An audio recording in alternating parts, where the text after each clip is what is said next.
Brazil is in turmoil. Brazil is in turmoil. Brazil is in turmoil.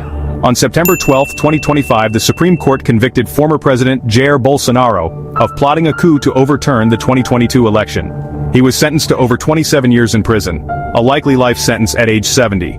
This is the first time a former Brazilian president has been convicted for attacking democracy. Prosecutors revealed Bolsonaro planned to suspend election results, incite chaos, and even target political rivals. For months, he fueled distrust in the voting system, deepening national divisions. The conviction shattered Brazil's old tradition of impunity for powerful figures. Supporters of President Lula da Silva celebrated, calling it a victory for democracy. Justice Carmen Lucia declared the case a stand for Brazil's future. Bolsonaro's followers, however, saw the trial as a political attack and rallied in protest, waving American flags in Sao Paulo.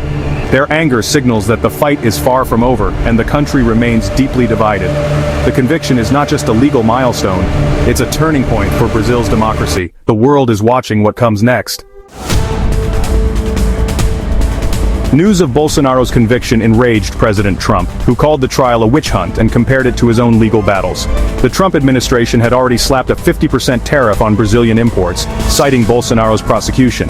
The U.S. Treasury even sanctioned Supreme Court Justice Alexandre de Moraes, escalating tensions.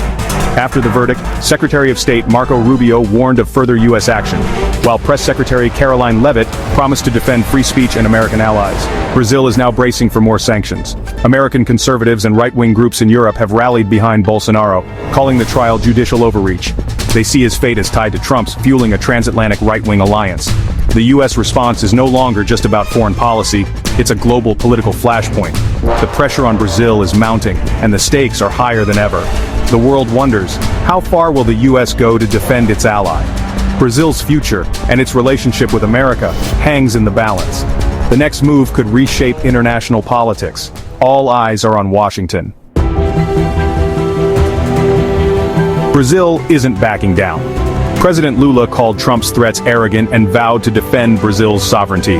The foreign ministry condemned U.S. interference, insisting Brazil's democracy is not up for negotiation. Behind the scenes, officials are preparing for economic fallout. The government is readying support for businesses hit by tariffs and exploring new trade partners in Asia, Europe, and Latin America. Diversifying exports is now a top priority to reduce dependence on the U.S. The real has become volatile and investors are nervous. Brazil is working to reassure global markets and project stability. The government's message: Brazil will not be bullied. This crisis is a test of resilience and independence. Brazil is determined to weather the storm and emerge stronger. The world is watching to see if Brazil can stand its ground.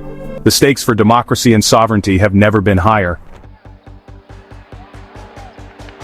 Bolsonaro's conviction has triggered a dangerous standoff between the U.S. and Brazil.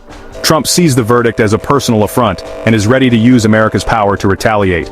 Brazil, meanwhile, is determined to defend its democracy and independence. The threat of new sanctions looms, risking a trade war that could hurt both economies. This conflict is about more than two countries. It's a global struggle over democracy and sovereignty. A harsh U.S. response could push Brazil toward new alliances with China or Russia. The world is watching as two major democracies face off. Will diplomacy prevail, or will tensions spiral out of control? The fate of Bolsonaro is now a symbol of a much larger battle. What happens next could reshape the Americas for years to come.